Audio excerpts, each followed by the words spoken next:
ಒಂದ್ ಕಡೆ ಬರ್ಲೇಬೇಕಾರೆ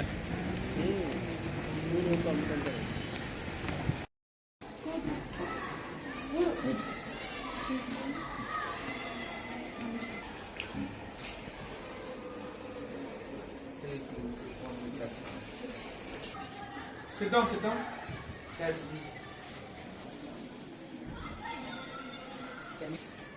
Has everybody logged in? Only 10 minutes.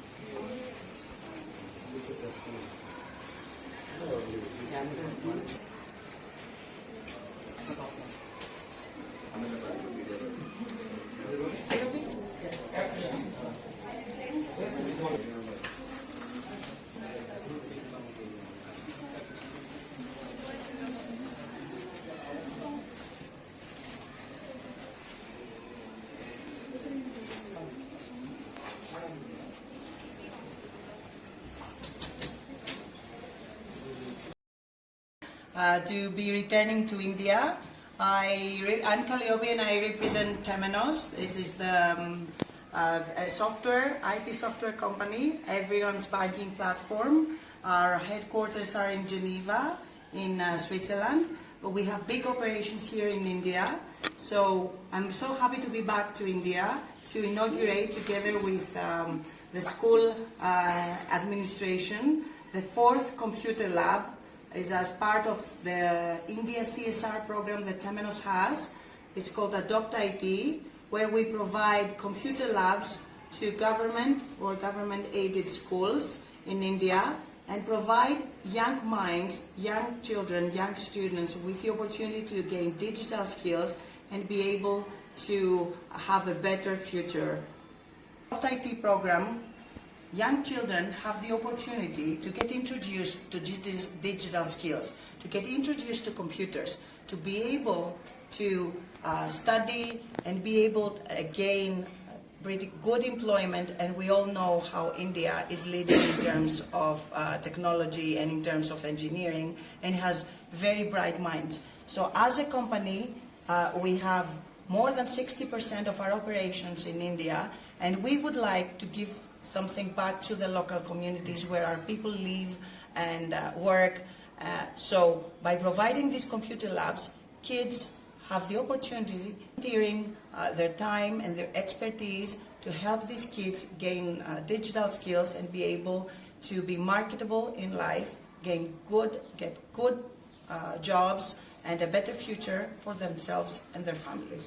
School, the 4th computer lab that we are inaugurating. And what we understood is, by visiting the school, is you can help the kids, but you need to also help the families. And we have identified a great number of single mothers that have their kids here in the school. So what we decided is to launch a new program which is called Threads for Change. So we provide them with tailoring machines to be able to help them have the right tools to get good money and be able to have financial stability and help their families and their children. To the school, a big thank you to all these great people who are helping these kids on a daily basis and have been helping these kids throughout all these years, and a big thank you for the great partnership and cooperation and how we managed to work together to help these kids. Education society ಅಂತ ನಮ್ಮ ಒಂಬೇಗೌಡ ನಗರದಲ್ಲಿರುವಂಥ Wilson garden education ಸೊಸೈಟಿನಲ್ಲಿ ನಾನು ಇಲ್ಲಿ treasurer ಆಗಿದ್ದೀನಿ, ಖಜಾಂಚಿ ಆಗಿದ್ದೀನಿ. ಈಗ ನಿಮ್ಗೆ ಗೊತ್ತಿರೋ ಹಾಗೆ ಈ ನಮ್ಮ ವಿಲ್ಸನ್ ಗಾರ್ಡನ್ ಎಜುಕೇಷನ್ ಸೊಸೈಟಿ ಏನಿದೆ 1951 ಆಗ ಚೀಫ್ ಜಸ್ಟಿಸ್ ಆಫ್ ಕರ್ನಾಟಕ ನಮ್ಮ ಒಂಬೇಗೌಡರು ಏನಿದ್ರು ಅದನ್ನ ಸ್ಥಾಪಿಸಿದ್ರು. ಅದರಲ್ಲಿ ಮೊದಲು ಮಾರುತಿ ವಿದ್ಯಾಲಯ ಅಂತ ಒಂದು ಸ್ಟಾರ್ಟ್ ಮಾಡಿದ್ರು. ಅದು 1ರಿಂದ 7ನೇ ಕ್ಲಾಸ್ವರೆಗೂ ಮಕ್ಕಳಿಗೆ ಕನ್ನಡ ಮೀಡಿಯಂ ಅಲ್ಲಿ ಸ್ಟಾರ್ಟ್ ಆಗಿದೆ. ಆಮೇಲೆ ಒಂದೊಂದಾಗಿ ಶಾಲೆ ನಾವು ಓಪನ್ ಮಾಡ್ಕೊಂಡ್ ಬಂದ್ವಿ. ಒಂದು ಈಗ ಬಾಯ್ಸ್ಗೆ ಒಂದು ಹೈಸ್ಕೂಲ್ ಇದೆ, ಗರ್ಲ್ಸ್ಗೆ ಒಂದು ಹೈಸ್ಕೂಲ್ ಇದೆ, PUC ಮಾಡ್ತಾ ಇದೀವಿ, ಆಮೇಲೆ ಡಿಗ್ರಿ ಕೂಡ ಮಾಡ್ತಾ ಇದೀವಿ. 5 ನಮ್ಮ ಸಂಸ್ಥೆಗಳಿದೆ.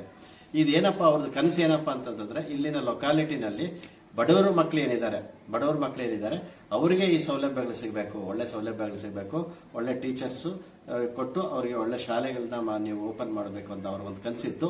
ಆ ಕನಸಿನ ನಿಟ್ಟಿನಲ್ಲಿ ಈಗ ಅವ್ರ ಮಗಳ ಡಾಕ್ಟರ್ ಶರತ್ ಚಂದ್ರ ಅಂತ ಅವ್ರ ಮಗನೇ ಇಲ್ಲಿ ಪ್ರೆಸಿಡೆಂಟ್ ಆಗಿದ್ದಾರೆ. ಆ ನಿಟ್ಟಿನಲ್ಲಿ ನಾವು ಎಲ್ಲಾನು ವರ್ಕ್ ಮಾಡ್ತಾ ಇದೀವಿ. ಈಗ ಇಲ್ಲೇನಪ್ಪಾ ಅಂತಂದ್ರೆ ನಾವು ಎಲ್ಲಾ ಶಾಲೆಗಳಲ್ಲೂ ಬಹುತ್ ಕನ್ನಡ ಮತ್ತೆ ಇಂಗ್ಲಿಷ್ ಮೀಡಿಯಂ ಇದೆ.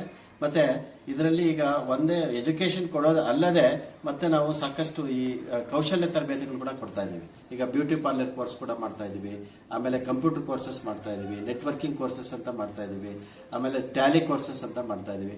ಅಂದ್ರೆ ಅವರು ಈ ಶಾಲೆಯಿಂದ ಆಚೆ ಹೋಗ್ಬೇಕಾದ್ರೆ ಏನಾದ್ರೂ ಒಂದು ಕೌಶಲ್ಯದಿಂದ ಪರಿಣಿತರಾಗಿರ್ತಾರೆ, ಅವರಿಗೆ ಕೆಲಸ ಸಿಗೋದು ತುಂಬಾ ಈಸಿ ಆಗಿರುತ್ತೆ ಮಾಡೋದು. ಆಮೇಲೆ ತೋಟಗಾರಿಕೆ, ಗಿಡ ಮಾಡೋದು, ಕಸಿ ಮಾಡೋದು, ಇದು ಕೂಡ ನಾವು ಮಕ್ಕಳಿಗೆ ನಾವು ತರಬೇತಿ ಕೊಡ್ತಾ ಇದೀವಿ. ಇವೆಲ್ಲ ಏನಪ್ಪಾ ಅಂತಂದ್ರೆ ಅವರು ಮಕ್ಕಳು ಆಚೆ ಹೋಗ್ಬೇಕಾದ್ರೆ ಅವರು ಅವ್ರದೇ ಆದಂತ ಒಂದು ಕಲೆ ಕಲ್ತಿರ್ತಾರೆ, ಎಲ್ಲಾದ್ರೂ ಕೆಲಸ. ಇಂಡಿಯಾ ಅಂತ ಅಂದ್ಬಿಟ್ಟು ನಮಗೆ ಇವರು ನಮ್ಮ ಜೊತೆ ಬಂದು ನಮ್ಮ ಜೊತೆ ಕೈಗೂಡಿಸಿ ಅವ್ರಿಗೆ ನಮ್ಗೆ ಈಗ ಅವ್ರು ಹೇಳ್ದಂಗೆ ಈಗ ಇಂಡಿಯಾ ತುಂಬಾ ಸಾಫ್ಟ್ವೇರ್ ಅಲ್ಲಿ ತುಂಬಾ ಮುಂದುವರಿತಾ ಇದೆ. ಈ ಮಕ್ಕಳು ಕೂಡ ನಾವೀಗ ಸಾಫ್ಟ್ವೇರ್ ಕಲಿಸಬೇಕಾಗಿದೆ. ಅದಕ್ಕೆ ಅವರು ಈ ಡಿಜಿಟಾಪ್ ಅಂತ ಅಂದ್ಬಿಟ್ಟು ಅವ್ರದ್ದು ಪ್ರೋಗ್ರಾಮ್ ಅಲ್ಲಿ ನಮಗೆ 22 ಹೈ ಎಂಡ್ ಕಂಪ್ಯೂಟರ್ಸ್ ಕೊಟ್ಟಿದ್ದಾರೆ. ತುಂಬಾ ದೊಡ್ಡ ಕಾನ್ಫಿಗರೇಷನ್ ಇರುವಂತಹ ಕಂಪ್ಯೂಟರ್ಸ್. ಇದರಲ್ಲಿ ನಾವು ಈಗ ಮಕ್ಕಳಿಗೆ ನಮ್ದೇ ಆದಂತ ಒಂದು ಕೋರ್ಸ್ ಇದೆ. ಆ ಕೋರ್ಸ್ ನಾವು ಈ ಕಂಪ್ಯೂಟರ್ ಕೋರ್ಸಸ್ ಮಾಡಿಸ್ತೀವಿ ಇದರಲ್ಲಿ. ಪ್ಲಸ್ ಇದ್ರ ಜೊತೆಗೆ ಅವರು 20 ಜನಕ್ಕೆ ಇದು ಏನೋ ನಮ್ಮ ಹೊಲಿಗೆ ಯಂತ್ರಗಳು ಕೊಟ್ಟಿದ್ದಾರೆ. ಅಂದ್ರೆ ನಮ್ಮ ಮಕ್ಕಳು ಯಾರು ಓದ್ತಾ ಇದ್ದಾರೆ ಆ ಮಕ್ಕಳವ್ರ ತಾಯಿ ಸಿಂಗಲ್ ಪೇರೆಂಟ್ಸ್ ಯಾರಿರ್ತಾರೆ, ಗಂಡ ಇಲ್ಲದೆ ಇರೋ ಅಂತವನ್ನ ನಾವು ಚೂಸ್ ಮಾಡ್ಬಿಟ್ಟು 20 ಜನಕ್ಕೆ ಅವರು ಹೊಲಿಗೆ ಯಂತ್ರಗಳು ಕೊಟ್ಟಿದ್ದಾರೆ. ಉದ್ದೇಶ ಏನು ಅಂತಂದ್ರೆ ಆ ಹೊಲಿಗೆ ಯಂತ್ರಗಳಿಂದ ಅವರು ಹೊಲಿಗೆ ಮಾಡಿ ನಮ್ಮ ಮಕ್ಕಳಿಗೆ ಫೀಸ್ ಕಟ್ಟೋದಾಗ್ಲಿ ಅವ್ರ ಬದುಕು ನಿರೂಪಿಸ್ಕೊಳ್ಳೋದಕ್ಕೆ ಅವರು ಒಂದು ಹೆಲ್ಪ್ ಮಾಡಿದ್ದಾರೆ. ಆಮೇಲೆ ಇನ್ನ ಒಂದು ಮುಂದೆ ಹೋಗಿ ಇಬ್ಬರಿಗೆ ಅಂಗವಿಕಲ ಚೇತನದವರಿಗೆ ಇಬ್ಬರಿಗೆ ಅವರು 1.5 ಲಕ್ಷ ಒಂದೊಂದು ಆ ಒಂದು ಮೋಟರ್ ಸೈಕಲ್ ಆ ತರದ್ದು ಇಬ್ಬರಿಗೆ ಕೊಟ್ಟಿದ್ದಾರೆ. ಏನಪ್ಪಾ ಅಂತಂದ್ರೆ ಈಗ ನಾವು ಈಗ ಅಂಗವಿಕಲರನ್ನ ನಾವು ಬಿಟ್ಬಿಡ್ತೀವಿ, ಅದು ಕೂಡ ಅವರು ನಾವು ಈ ಸಂಸ್ಥೆಯಿಂದ ಇಬ್ಬರು ಕೊಟ್ಟಿದ್ದೀವಿ. ಅದರಲ್ಲಂತೂ ಒಂದು ಹುಡುಗಿ ಗಾಯತ್ರಿ ಅಂತ ಅಂದ್ಬಿಟ್ಟು ಹಾಂಗ್ಕಾಂಗ್ ನಮ್ಮ ಇಂಡಿಯಾನ ರೆಪ್ರೆಸೆಂಟ್ ಮಾಡಿದ್ದಾರೆ, ಬೋಸ್ಬಾಲ್ ಅಂತಂದ್ರೆ ಅದರಲ್ಲಿ ಹಾಂಗ್ಕಾಂಗ್ ಹೋಗಿದ್ದಾರೆ, ಮೊನ್ನೆ ಡೆಲ್ಲಿಗೆ ಹೋಗಿ ಬಂದ್ರು, ಚಂಡೀಗಢ್ಗೆ ಹೋಗಿ ಬಂದ್ರು ಅಂತ ಒಂದು ಹುಡುಗಿನ ನಾವು ಐಡೆಂಟಿಫೈ ಮಾಡಿದ್ದೀವಿ. ಅವ್ರಿಗೆ ಈಗ ನಾವು ಇನ್ನೂ ಮುಂದಕ್ಕೆ ಹೋಗಿ ನಮ್ಮ ಕಾಲೇಜಲ್ಲೇ ಅವ್ರಿಗೆ ಒಂದು ಸ್ಟೇಷನರಿ ಶಾಪ್ ಹಾಕೊಟ್ಟಿದೀವಿ. ಆ ಹುಡುಗಿಗೆ ಅಂಗವಿಕಲ ಇರೋದ್ರಿಂದ ಅವಳೇ ನಡೆಸ್ತಾಳೆ ಆ ಹುಡುಗಿ. ಸೊ ಇವರು ಟೆಬೆನೋಸ್ ಇಂಡಿಯಾದವರು. ಈಗ ನಾನು ದುಡ್ಡು ಇಷ್ಟು ಅಂತ ಹೇಳೋದೆಲ್ಲ 30 ರಿಂದ 40 ಲಕ್ಷ ಖರ್ಚು ಮಾಡಿ ಇವೆಲ್ಲ ಪ್ರೋಗ್ರಾಮ್ಸ್ ಇವತ್ತು ಮಾಡಿದ್ದಾರೆ. ಇವತ್ತು ಇನಾಗ್ರೇಷನ್ ಇತ್ತು. ಮೇಡಮ್ ಅವರು ಗ್ರೀಸಿಂದ ಬಂದಿದ್ದಾರೆ, ಇವ್ರು ಜೊರತನ್ ಅಂತ ಅಂದ್ಬಿಟ್ಟು ನಮ್ಮೆಲ್ಲ ಒಂದು ಇದು ಅವ್ರ ಮುಂದಕ್ಕೆ ಇನ್ನೂ ಸಾಕಷ್ಟು ಮಾಡಬೇಕು ಅಂತ ಹೇಳ್ತಾ ಇದ್ದಾರೆ. ಈಗ ಪ್ರೊಜೆಕ್ಟರ್ಸ್ ಹಾಕೊಡ್ತೀವಿ ಮಕ್ಕಳಿಗೆ, ಆಮೇಲೆ ಯೂನಿಫಾರ್ಮ್ ಕೊಡ್ತೀವಿ, ಇನ್ನು ನಿಮ್ಗೆ ಏನ್ ಬೇಕೋ ಕೇಳಿ ರೈನ್ ಹಾರ್ವೆಸ್ಟಿಂಗ್ ಮಾಡ್ಕೊಡ್ತೀವಿ, ಆಮೇಲೆ ನೀರು ಕುಡಿಯೋದಕ್ಕೆ ಸೌಲಭ್ಯ ಮಾಡ್ಕೊಡ್ತೀವಿ, RO ವಾಟರ್ ಮಾಡ್ಕೊಡ್ತೀವಿ, ಆಮೇಲೆ ಮೇಲೆ ಸೋಲಾರ್ ಹಾಕೊಡ್ತೀವಿ. ಇವೆಲ್ಲನೂ ಅವರು ಮಾಡ್ಕೊಡ್ತೀವಿ ಅಂತ ಹೇಳಿದ್ದಾರೆ. ಮುಂದಕ್ಕೆ ನಾವು ಒಂದು ಆಶಾಭಾವನೆ ಇದೆ ಮಾಡ್ತಾರೆ ಅಂತ ಅಂದ್ಬಿಟ್ಟು. ಸೊ ನಾವಿಬ್ರು ಕೈ ಜೋಡಿಸಿದ್ದೀವಿ. ಮುಂದಕ್ಕೆ ಡೆಫಿನೆಟ್ ಆಗಿ ನಮ್ಮ ಮಕ್ಕಳಿಗೆ ನಾವು ಇದು